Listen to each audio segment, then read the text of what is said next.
ဝင်ရှာတယ်မိတိတာလည်းပါတယ်အများကြီးတည်တယ်ဟုတ်တယ်အများကြီးတက်ထားတယ်မှန်တယ်ဒါပေမဲ့အဲ့ဒီမှာကိုသိတဲ့အကြောင်းအရာလေးနဲ့ဘယ်လိုဝင်ရှာလို့ရမလဲဆိုတာကိုဒီဗီဒီယိုလေးကိုအဆုံးထိကြည့်ပါအဆုံးထိကျဆုံးတဲ့အတွက်အကျိုးတစုံတရာရနိုင်မယ်လို့100%အမှခံပါတယ်အဲ့အတွက်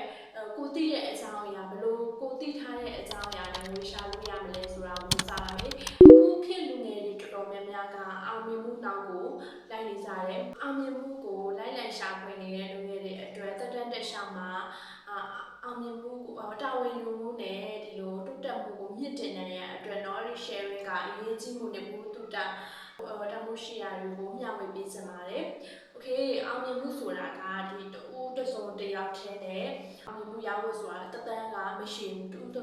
ချင်းစီတိုင်းမှာလည်းသူမတူတဲ့အောင်မြင်မှုတွေရှိကြတယ်။အောင်မြင်မှုကိုရဖို့တူရဲကိုနဲ့မဖြစ်နိုင်တဲ့အရာတွေကအတွေ့အကြုံမျှဝေမှုတွေဆက်ပြီးပညာဘူးတူတာမျှဝေမှုတွေနဲ့စဉ်းစားမှုအတွေ့အခေါ်တွေပဲဖြစ်ပါတယ်။ Okay တင်တိတာလေးနဲ့မျှဝေမှာကအခုဆိုရင်ဒီတည်တဲ့အရာဆိုရင်ဒါဆို knowledge sharing okay knowledge sharing ဆိုတာဘာလဲ knowledge sharing ဆိုတာလဲ okay knowledge sharing ဆိုတာကတော့ဒီစာအုပ်တွေထဲမှာတင်ပြမှုတဲ့သိပ္ပံတွေတသနာတွေတာမကကိုအဲ့ဒါတွေကိုခဏထားအဲ့ဒါတွေကိုမဟုတ်ဘဲနဲ့ပေါ့နော်တခြားပြင်ပမှာအခုပြင်ပမှာဒီတွေ့ကြုံခဲ့ရတဲ့ကိုတွေ့ကြုံခဲ့ရတဲ့အတွေ့အကြုံတွေနဲ့ကိုတက်မြောက်ထားတဲ့အရာတွေ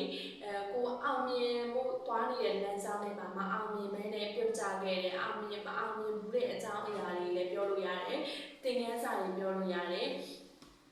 ပြီးတော့ကိုဘဝကရိုက်ခတ်လာတဲ့အတွေ့အကြုံတွေပေါ့နော်အဲ့ဒါတွေဆိုရင်အများကြီးပါဆိုပြောလို့ရပါပြီအခုဆိုရင်အခုတော်တော်ဆိုရင်အများကြီးပြောလို့ရတယ်အဲ့ဒီအကြောင်းအရာတွေလည်းပြောလို့ရတယ်ပေါ့နော်ကိုအောင်မြင်ဖို့အတွက်ကိုဘဝရိုက်ခတ်လာတဲ့အတွေ့အကြုံတွေလည်းပြောလို့ရပါတယ်ပြောသွားတဲ့အကြောင်းအရာလေးတွေကိုမျှဝေလိုက်တဲ့ဆိုတာဒါ knowledge sharing ပဲknowledge sharing ဆိုတာငါတိငါသက်ငါတော်ဆိုတဲ့စိတ်နဲ့ဆိုရင်ဒါတသက်မရှိဘူးပေါ့နော်လူပောင်အလယ်မှာကိုကတမိုးရှိတဲ့လူတွေကဆိုတာကိုသိတဲ့အရာလေးကိုမျှဝေလိုက်တာပဲဒီနေ့အချိန်ဘာလို့လူငယ်တွေအတွက် knowledge sharing ကအရေးကြီးရတယ်ဘာလို့လဲ okay လူငယ်တွေကအခုဆိုရင်မိကိုမိပြန်ပြီးတော့ရှာဖွေနေကြတယ်ပေါ့လမ်းပြောင်းနေကြတယ်အနာဂတ်မမြင်ရဘူးဆိုပြီးတော့မျှော်လင့်ချက်တွေပျက်စီးနေကြတယ်ပေါ့နော်အဲ့လိုတွေမျှော်လင့်ချက်တွေပျက်စီးနေကြပြီးတော့အနာဂတ်မမြင်ရဘူးလို့ပြောနေတဲ့အချိန်မှာသူတို့အောင်မြင်မှုလမ်းကြောင်းပေါ်ကိုသွားနေတဲ့အချိန်မှာပဲဒီတခြားလူမှာကိုကသူတို့ကိုကြုံတွေ့ခဲ့ရတဲ့အတွေ့အကြုံတွေပဲဖြစ်ဖြစ်အခက်ခဲပဲဘဝရိုက်ခတ်လာတဲ့အရာတွေပဲဖြစ်ဖြစ်ကိုကြုံတွေ့ခဲ့ရတဲ့အတွေ့အကြုံတစ်ခုကိုသူတို့ကိုပြန်ပြီးတော့ကိုသိတဲ့အရာတွေကိုပြန်ပြီးတော့မျှဝေလိုက်တဲ့အပြင်သူတို့ရဲ့ဘဝအတွက်သူတို့ရှောင်နေတဲ့လမ်းအတွက်လည်းဘဝလက်မှတ်တစ်ခုလိုဖြစ်သွားနိုင်တယ်ပေါ့နော်အဲ့အတွက်ကိုသိတဲ့အကြောင်းအရာလေးတွေကိုပြောဖို့အတွက်ကိုဒါမစင်စားပါနဲ့နှောင်းနေပါနဲ့အရင်နေမတွေးပါနဲ့ကိုသိထားသမျှမှန်သမျှကို share လုပ်လို့ရတယ်အဲ့အတွက်အခုကလမ်းပြောင်းနေတဲ့လူငယ်လေးတွေအောင်မြင်ဖို့အတွက်ရှောင်နေကြတဲ့လမ်းကြောင်းပေါ်ရောက်နေတဲ့လူငယ်တွေအတွက်ဒါကဘဝလက်မှတ်တစ်ခုလိုမျိုးဖြစ်သွားနိုင်တယ်ပေါ့။တော့လူငယ်တွေကဘာကြောင့်မျှဝေလေးဘာလို့မျှဝေလေးမရှိကြလဲ။သူတို့စီမှာပြောဖို့ဒီမျှဝေဖို့အတွက်စကားလုံးတွေရှိပါမလားငါတောင်းဖို့ရှိတဲ့အရာတွေပြောနိုင်ပါမလားဒီဆိုပြီးတော့အဲ့လိုဒီမလားဆိုတဲ့စိတ်တွေနဲ့ပဲသူတို့ကြောက်ရွံ့နေကြတယ်ရှေ့ဆက်ဖို့အတွက်ဒါစဉ်းစားနေကြတယ်အဲ့နေရာမှာပဲစဉ်းစားပြီးတော့ဒီလိုရက်နေကြတယ်ပေါ့အောင်မြင်မှုလမ်းပေါ်တော့ရောက်နေပြီဒါပေမဲ့သူတို့ရဲ့ဒီစဉ်းစားနေတဲ့အရာတွေက negative တွေးဆိုတော့ဒီအောင်မြင်မှုလမ်းပေါ်ပဲရောက်နေပြီမဲ့ဆက်မရှောင်ရပဲအဲ့နာမှာပဲရက်ပြီးတော့ကြောက်နေကြတယ်ပေါ့နော်ကြောက်တယ်ဆိုရင်စိတ်တခုနဲ့အားငယ်စိတ်တွေပါဝင်လာပြီးနာကျင်မှုတစ်ခုကတောင်မှလည်းတခြားတို့အတွက်ဒါသင်ခန်းစာဖြစ်သွားနိုင်တယ်ကွာဘဝအချိန်တွေကအဆွေပြေလို့ဖြစ်ခဲ့ရတဲ့အကြောင်းအရာတွေအများကြီးပြောကြရရှိပါတယ်အဲ့ဒီအရာမှာဒီအဲ့လိုမျိုးနေကြလို့အဲ့လိုမျိုးနေတဲ့အချိန်မှာငါစိတ်တက်မကြမဲနဲ့ဘလို့ရုန်းကန်ဘလို့မျိုးအားထုတ်ဘလို့စူးစမ်းခဲ့ရတွေအကြောင်းအရာလေးကိုတောင်းလုံးနိုင်သေးတာပဲမင်းတို့လည်းလုံးနိုင်နေဆိုတဲ့အကြောင်းအရာကိုအောင်မြင်စွာပြောပြနိုင်နေဆိုရင်ဒါတခြားတို့အတွက် motive ဖြစ်ပြီးတော့လုံးချင်စိတ်တွေဖြစ်သူတို့အတွက်ဘဝလမ်းပြတစ်ခုလမ်းပြမြေပြတစ်ခုဖြစ်သွားနိုင်တယ်ပေါ့နော်ဒီဥစ္စာတော့ okay အဲ့အတွက်ကိုလေးဒါမျှဝေဖို့အတွက်ကိုစဉ်းစားမနေပါနဲ့တွန်းဆုံမနေပါနဲ့ ညောင်ကိုသိတဲ့အရာတွေကိုညှောင်ဝေလိုက်ပါ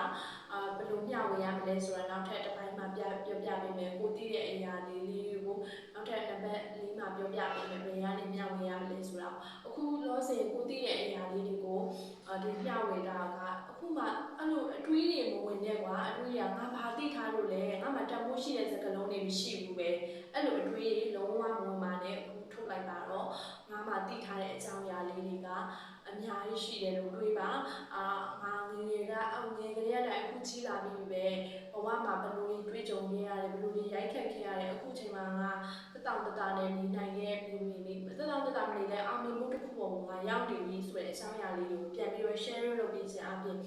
ကိုအတွက်လည်းအကျိုးကျေးဇူးတွေဖြစ်သွားနိုင်တယ်လို့ကိုအတွက်အကျိုးကျေးဇူးတာဒီလိုကကိုကပြောလိုက်တဲ့အတွက်အခြားလူကအတိမဲ့ပြုပြီးတော့ကိုပြောတဲ့စကားလုံးလေးကိုအတိမဲ့ပြုပြီးတော့လိုက်ပြီးတော့လုပ်တယ်မိုတီဖြစ်သွားတယ်သူတို့လည်းဒီကကိုကောင်းမဝင်ရောက်သွားရဲဆိုကိုကတန်ဖိုးရှိတဲ့လူတယောက်ဖြစ်သွားပြီမျှဝေနိုင်တဲ့လူကတန်ဖိုးရှိတဲ့လူပဲနော်တန်ဖိုးရှိတဲ့လူတယောက်ဖြစ်သွားတဲ့အတွက်ကိုလည်းဒါကိုလည်းယုံကြည်မှုရှိသွားပြီယုံကြည်မှုရှိသွားတဲ့အတွက်ကိုကအလုပ်တွေကိုအများကြီးလုံးနိုင်သွားပြီကိုမှလည်းအောင်မြင်မှုတစ်ခုကရသွားမယ်ကိုအတွက်လည်းဆုံးရှုံးမှုဘာမှမရှိပါဘူးအဲ့တော့မျှဝေဖို့အတွက်လူပေါင်းအလွယ်မှာတန်ဖိုးရှိတဲ့လူတယောက်ဖြစ်ချင်တယ်ဆိုမျှဝေဖို့လုံးဝမတွေ့ဆုံပါနဲ့အခုချန်လေးစပြီးတော့အတွေးတွေကိုရှော့ပါ negative အတွေးတွေကိုလုံးဝမတွေးဘဲနဲ့ကိုသိတဲ့အကြောင်းအရာအားလုံးမျှဝေပါလူခဏပုံမှာဆိုရင်ရှိတယ်နော် hero နဲ့ချင်းကောင်ဆိုပြီးရှိတယ်ကိုယ်နေတာက hero နဲ့ပဲနေပါhero နဲ့ပဲနေပါဒီ hero နဲ့ချင်းကောင်ဆိုနောက်ဗီဒီယိုတစ်ခုမှာပြောပြပေးမယ်ဘယ်လိုလဲဆိုတာကိုယ်က hero နဲ့ပဲနေပါအမြဲတမ်းတက်ကြမိန်းကလေးလေးဆိုရင်လန်းဆန်းကန်းကုန်ပန်းလေးဖြစ်အောင်ပဲနေပါအခု okay နံပါတ်4အချက်ဆက်ပြီးပြောပြပေးမယ်နော်ဗီဒီယိုရှိတယ်နံပါတ်4အချက် knowledge sharing ဆိုဘယ်လိုစတင်မလဲကိုသိတဲ့အကြောင်းအရာကိုဝေမျှလိုက်ဖို့ကိုဘယ်လိုစတင်မလဲဘယ်လိုစတင်ကြမလဲ okay ရမ်းလွယ်ပါတယ်ဘယ်လိုစတင်မလဲဆိုတော့ကိုသိတဲ့အကြောင်းအရာကိုအခုဆိုရင်မြန်မာနိုင်ငံမှာဆိုအသုံးများတဲ့ YouTube Facebook TikTok ဒီသုံးခုကအသုံးများကြတယ်နော် okay YouTube ကနေပြီးတော့ဒီလိုဗီဒီယိုအရှည်လေးရေးပြီးတော့ပြီးတော့ဒီလိုမျိုးshare လုပ်မလား Facebook ကနေပြီးတော့ Facebook page ထောင်ပြီးတော့ share လုပ်မလား TikTok ကနေပြီးတော့ဗီဒီယိုအတူလေးတွေရိုက်ပြီးတော့အကြောင်းအရာလေးတွေကိုပဲရေးဒီလိုစာနဲ့ချီမီရေးပြီးတော့တင်မလားအများကြီးမြည်သည့် platform ကနေမဆိုပြီးတော့ဒါပြန်ပြီးတော့ share ပြန်လုပ်လို့ရတယ်ပေါ့နော်အဲ့တော့ဒီလိုကိုသိတဲ့အကြောင်းအရာကိုစတင်လို့ရပါပြီနော် okay YouTube ကနေပြီးတော့ဗီဒီယိုအရှည်တွေတင်အခုလိုမျိုးဒီလိုဗီဒီယိုအရှည်လေးတွေတင်လို့ရတယ်လို့ TikTok ကနေလည်းစာရေးပြီးတင်တယ်လို့ပါဇက်ကနေထိထိမိမိအကြောင်းအရာတူလေးကိုပဲ TikTok မှာတင်လို့ရတယ်လို့ Facebook page ထောင်ပြီးတော့လည်းတင်လို့ရပါတယ်ဒီတိအနေနဲ့မဆိုဒီတိ platform ကနေမဆိုစတင်နိုင်ပါတယ်တကယ်ကိုမျှဝေခြင်းနဲ့စိတ်ရှိနေမှုကအဓိကပါအဲ့ဟုတ်ပြီး subscribe များတယ်ကြည့်ရလို့ view များတယ်ဆို YouTube ကနေပြီးတော့ဆက်တွေချပေးတယ်အခုမှ TikTok ဆိုလဲဒါအခု region တွေပေါ့နော်ပတ်သက်ပေးတဲ့ region နိုင်ငံတွေရှိတယ်ပေါ့အဲ့မှာတစ်ချက်ရှာကြည့်လို့ရတယ်အခုမြန်မာ region နဲ့တော့မရဘူးပေါ့နော်တခြား region လေးတွေပြောင်းပြီးတော့ဒီ TikTok region ပြောင်းပြီးတော့ဒီလိုပတ်သက်ဝင်ရှာလို့ရတယ်အဲ့ TikTok region ပြောင်းတာ TikTok တခြား region တွေဖွင့်တာဆိုတာလည်းအရင်လွယ်ပါတယ်ကိုယ်တိုင်လည်းဒါဖွင့်ထားတယ်ကိုယ်တိုင်ပဲဖွင့်တယ်ဒီ service မှာ add ဆရာမလိုပါဘူးဖွင့်နေလေတခြား platform တွေကနေတင်ထားတာကိုတွေ့ရတယ်ပေါ့နော်အဲ့ဟာလိုက်ရှာပြီးတော့လုပ်လို့ရတယ်ပြီးတော့ Facebook page ထောင်ပြီးတော့လည်းဒါဖွင့်လို့ရပါတယ် Facebook page မှာလည်းပေးတယ် YouTube မှာလည်းပေးတယ် TikTok မှာလည်းပေးတယ်ငွေတွေကိုကိုသိတဲ့အကြောင်းအရာကိုတခြားလူမျှဝေလိုက်ထားနေပဲကိုစီမှာလည်းဒီငွေတစ်ခုရတယ်လို့တခြားလူလည်းကိုမှားခဲ့တဲ့အမှားလေးတစ်ခုတခြားလူတွေမမှားအောင်လို့ပြောပြလိုက်ခြင်းအပြင်သူတို့အတွက်လည်းအကျိုးကျေးဇူးရှိများရရှာပါတယ်အဲ့တော့မျှဝေဖို့အတွက်ကိုမတွန့်ဆုတ်ပါနဲ့ကိုကမျှဝေလိုက်ခြင်းအပြင်တဖို့ရှိတဲ့လူတစ်ယောက်ဖြစ်ရအောင်လို့ပါတကယ်မျှဝေခြင်းနဲ့စိတ်ကလေးရှိနေမှာတော့အဓိကပေါ့နော်တခြားလူရဲ့ဘဝကိုပြောင်းလဲသွားစေမယ့်အရာလေးတွေပဲဖြစ်ဖြစ်ဒီဗီဒီယိုတစ်ခက်ကလေးတစ်ခုကိုဥမာအမိနစ်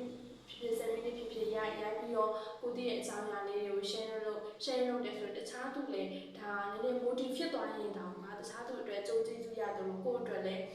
ဒါဘာအကျိုးကိုယ့်အတွက်လည်းအကျိုးရုပ်နေတဲ့အရာမဟုတ်ဘူးပေါ့နော်အဲ့အတွက်ကိုတည်းရဲ့အကြောင်းအရာလေးတွေကိုဒါ